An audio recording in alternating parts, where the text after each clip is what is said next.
Hello बच्चों, तो आज हम देखने वाले हैं आरएनए प्रवेशक का स्थानांतरण, यानी कि जो आरएनए होता है उसके प्रवेशक का स्थानांतरण कैसे होता है। और उसी से रिलेटेड 3 हेडिंग दी हुई हैं। ये आपको 2 नंबर या 1 नंबर में पूछ दी जाएंगी ये हेडिंग, तो आप इन्हें अच्छे तरीके से तैयार कर लें।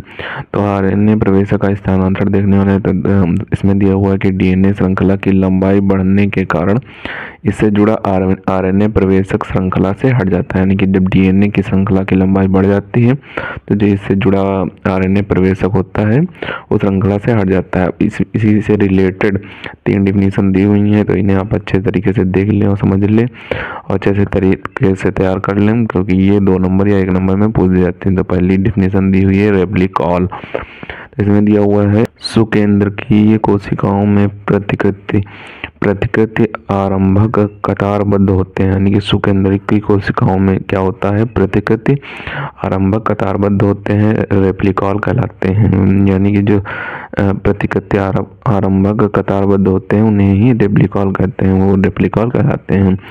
डीएनए का द्विगुणन अनेक बिंदुओं से शुरू होता है। यानी कि डीएनए का जो द्विगुणन होता है वो अनेक बिंदुओं से शुरू होता है। डीएनए तो यही थी आपकी रेप्लिकॉल की, आगे वो कटा हुआ है, यही थी आपकी रेप्लिकॉल की डिफिनीशन। आप यहाँ तक लिख देंगे तो आपको 1 या 2 नंबर में पूछी जाएगी, तो आपको मिल जाएंगे 2 नंबर। अब यहाँ पे रैप प्रोटीन दिया हुआ है कि रैप प्रोटीन क्या होता है, तो इसमें दिया हुआ है कि हेलिकेज एवं जाइम की सहायता से डीएनए का अर्ध संरक्षण होता है।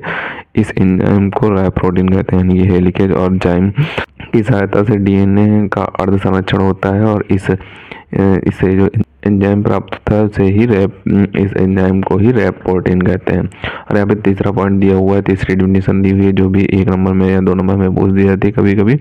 ओकाज़की खंड तीसरी डिफिनीशन दी हुई है, तो इसमें क्या दिया हुआ उसे देख लेते हैं। तो इसमें दिया हुआ है कि डीएनए के खंड स्टैंड पर डीएनए द्विगुणन छोटे छोटे टुकड़ों के जुड़ने से होता है। यानी कि डीएनए एक स्टैंड पर डीएनए द्विगुणन छोटे छोटे टुकड़ों पर जुड़ने से होता है।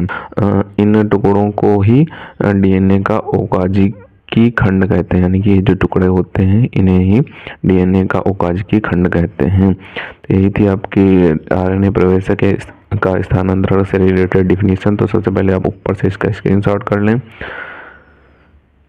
और इन्हें डिफिनीशन का भी स्क्रीनशॉट कर लें, और लास्ट में जो डिफिनीशन बची इसका भी स्क्रीनशॉट कर लें। तो इन्हें आपको अच्छे तरीके से तैयार कर लेना है। इंपॉर्टेंट क्वेश्चन है, कई बार एग्जाम में आ चुका है, इस बार भी इसके आने के चांसेस हैं। तो इन्हें आप अच्छे तरीके से तैयार कर लें। मिलते हैं किसी नए वीडियो में नए टॉपिक के साथ, तब तक के लिए धन्यवाद।